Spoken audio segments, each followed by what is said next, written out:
allez bien, nouvelle review ici, c'est Sideshow Collectible, les premiers arrivages viennent de tomber et ça va être du lourd pendant toute cette semaine et ce mois-ci. Ici on a du coup le premium format, The Mandalorian, le premier de la ligne, Moff Gideon, Cara Dune logiquement, croise les doigts, on espère. Alors on a présenté du coup une sorte de premium format de chez Iron Studio en OCR qui était assez similaire avec un autre travail. On vous fera la vidéo comparative normalement d'ici quelques semaines. On est en train de rabattre l'Iron Studio pour le faire, donc ça va se faire dans les prochaines reviews. Mais là vous avez du coup le Sideshow devant vous, qui a été très attendu. Beaucoup de gens le critiquaient pour sa position, son côté nonchalance, enfin, il y avait plein de critiques sur ce produit, mais au final... Moi je suis amoureux encore une fois. Il a de la gueule, il a vraiment de la gueule. Sideshow vient montrer qu'encore une fois, c'est eux les boss. Moi personnellement, pour mes goûts, c'est eux qui montrent encore une fois qu'ils sont les boss. En fait ce qui est spécial c'est que j'adore l'Iron Studio, et ça j'adore aussi. Et j'ai vraiment hâte de faire le comparatif parce que je trouve par exemple que l'Iron Studio était beaucoup plus bif, beaucoup plus gros, et que celui-là est beaucoup plus fin. Il n'y a pas le même travail, la même émotion, le gros goût... Il est cool aussi, il est marrant, il ressemble très fort à Sideshow forcément, Tyrell qu'on a pu présenter. Mais là, que dire que waouh, il a même des gaines, ce côté du coup, il va de l'avant en mode cowboy, mais il est encore plus déhanché, tu vois, vraiment il a ce côté, il repart pas en arrière. Mais la position est particulière parce que j'aime beaucoup, elle a ce côté très western. Ouais. Franchement, tu mets Clint Eastwood avec le costume, il te pareil. ferait la même pose, il te ferait pareil, ouais. Ok, je débarque, et à tout moment, il fait Lucky Luke. Donc voilà, alors on va commencer déjà sur le poids de l'armure. Casque chromé foncé, comme la série, avec des reflets. Moi je veux dire, je trouve que j'aime énormément parce qu'il est très lisse, alors que je trouvais que justement le Iron Studio, il y a ce côté forgé, ouais. Et qu'il n'y a pas ici. Donc c'est vraiment deux travails complètement différents. C'est la première fois que je vois que je trouve que l'armure Mandalorian est la plus réaliste par rapport au film, tu vois. La série, tu veux dire? La série, pardon, excuse-moi. Donc, je sais pas comment expliquer, mais il y a un travail poussé. Par contre, il n'y a pas d'usure. Tu vois, ce que Iron Studio et les autres avaient fait, ils mettent beaucoup d'usure sur les côtés. Là, ils l'ont pas fait. Ils l'ont rendu immaculé, comme si c'était une pochette d'un. C'est vraiment léger. Mais tu peux remarquer, c'est léger très par léger, rapport aux autres. Mais par rapport à la rouille que les autres mettaient, ça n'a rien à voir. Pareil pour les pièces d'armure, que ce soit au niveau des épaulières et du thorax, on est sur début de saison 2, encore une fois, je pense. Ouais, c'est juste. Hein. De mémoire, c'est début de saison 2. Il a déjà le rideau. À la fin de saison 2, il est capturé à ce moment-là, il est dans la deuxième saison. Donc c'est début de saison 2 comme l'autre. Mais il a une super belle dégaine. Mais par contre, ce flingue-là, j'ai pas l'impression qu'il l'a encore dans la saison 2, c'est bizarre. Si, hein. Si, ouais. Oui. Ouais, ok, ça, j'ai un peu un doute. Mais voilà, donc ça c'est pour pièces d'armure, très bien lisse, enfin très lisse et légèrement chromé, ça c'est cool, mais pas trop. Ils ont pas chromé comme un Silver Surfer, tu vois. Ils l'ont rendu encore assez bien.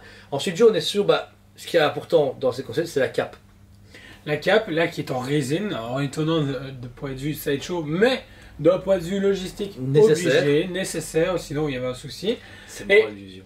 Franchement, waouh, le travail est surprenant. Parce que le travail de texture, le travail justement de salissure au bout de la cape.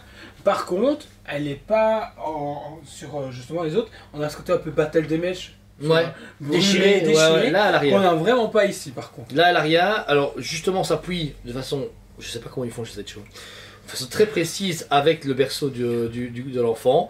Alors c'est fou parce que ça tient. Franchement ici, vous pouvez voir, il n'y a rien qui va basculer, donc c'est une conception vraiment terrible. Et le berceau, lui par contre, est un peu plus foncé. Enfin, je sais qu'il est blanc-orange dans la saison 1, et là ils l'ont remétallisé, mais il est un peu trop foncé par rapport à la série, je trouve. Moi j'aime bien. Ah oui, c'est bien, non, c'est cool. Que justement, il y a ce côté plus réaliste. Ouais. Que la série, bon, c'est du photo, machin, éclairage, c'est encore autre chose. Mais là, je trouve qu'il y a ce côté très réaliste. Il est sali à gauche et à droite.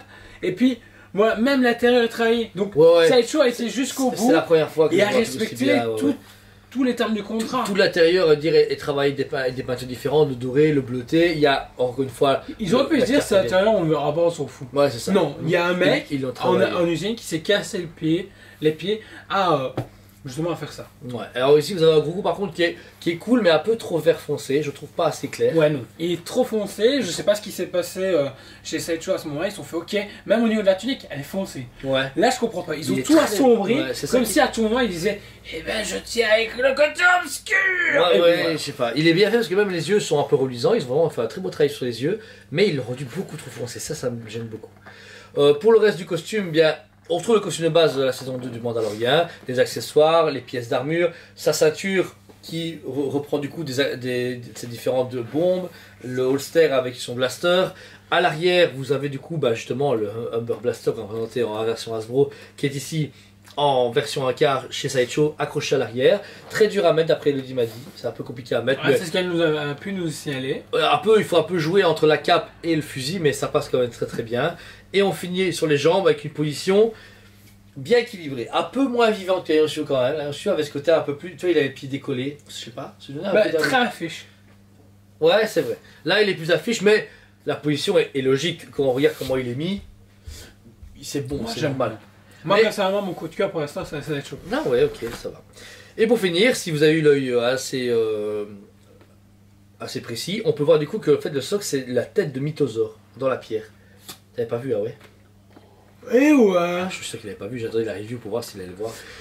Et regarde. En attendant, c'est con, mais ça passe ça passe inaperçu. Ça passe inaperçu, mais pourquoi avoir fait ça? Bah pourquoi pas? Mais, excuse-moi, mais tu as vu, là, si tu as regardé avec l'accessoire, tu fais et puis tu fais putain, c'est ça. Et voilà. Moi, je l'ai vu direct. Excuse-moi, j'ai pas regardé spécialement. En fait, ce qui est bien, c'est que final, si tu regardes, en fait, comme la tête est tournée, en fait, on dirait vraiment de la pierre est médiévale travaillée, le relief, les creuses. Et en fait, au final, tu dis, c'est bien, creuser, on dirait des dents, on dirait un nez. Mais et en fait, c'est le symbole des Mandaloriens qui est construit autour de la roche. Et ça, c'est le historique parfait. C'est un historique qui est magnifique, qu'on n'a jamais vu avant. Hein. Peut-être qu'on l'avait vu, on n'avait pas fait attention, mais personne ne m'a dit « Oh, t'as vu, il y a le stock en Mythosaure ». Personne, même moi, elle déballé, elle a envoyé les photos, c'est envoyé en vrai, je me suis fait « Putain, il est vachement beau ». Mais c'est Mythosaure, ça. Moi, ça m'a interpellé. Mais, avoue que tu ne savais pas avant, tu l'aurais peut-être pas jamais vu, tu vois. Donc, je veux dire, c'est pas gênant, c'est pas un gros truc genre « Regardez, c'est un Mythosaure ». C'est bien camouflé. Et l'épaisseur du socle est quand même bien gérée, je trouve. C'est pas trop épais. Juste ce qu'il faut, tu vois. Moi, j'ai l'impression que c'est un moment qu'on a arraché. Ouais. Voilà, c'est vraiment... C'est ça que j'aime beaucoup. Alors qu'à mon studio, c'était vraiment un gros socle. C'est un gros socle. Il faut aimer, elle est belle, elle a sa prestance, mais personnellement, je trouve le côté plus vivace et le côté plus mythique ici chez Sideshow.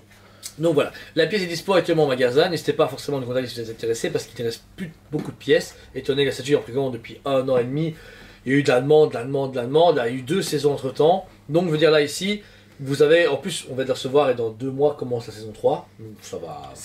L'allemande va être encore plus. Ça va dégainer très vite. J'ai vraiment envie de faire le comparatif à un studio. Moi aussi à fond. Et le faire comparatif dans 3-4 mois avec la Hot Toys qui va arriver en Nokia.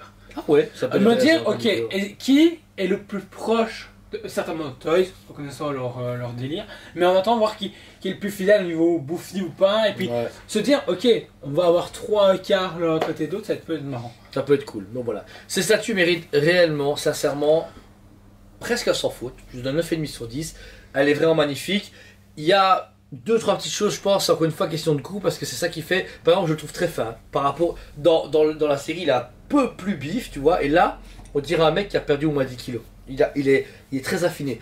Il est beau quand même, niveau réalisation c'est parfait. Je trouve juste qu'il a un tout petit peu à cœur, et le Yoda, le gros goût, un peu trop foncé. Ça me dérange. Mais c'est pas grave parce que je pense que c'est une question de lumière, une question d'exposition. Il y a moyen d'arranger ça avec une belle vitrine. Et toi, Jo?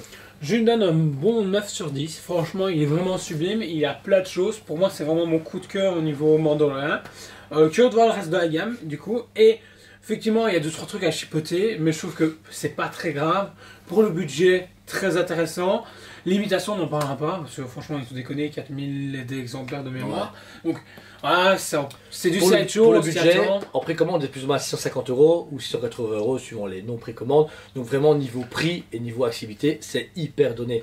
Encore une fois, on arrive encore à un très beau produit. Dommage pour le mix média, mais bon, ça, c'est la vie. Donc, voilà. Ça me gêne pas. Alors pour toi d'habitude je suis très critique au niveau du mix média, mais là justement le fait de pas avoir fait aide énormément à la statue, donc voilà. En tout cas, merci pour vos reviews, n'hésitez pas à mettre un commentaire. On vous aime beaucoup et on vous dit à très bientôt.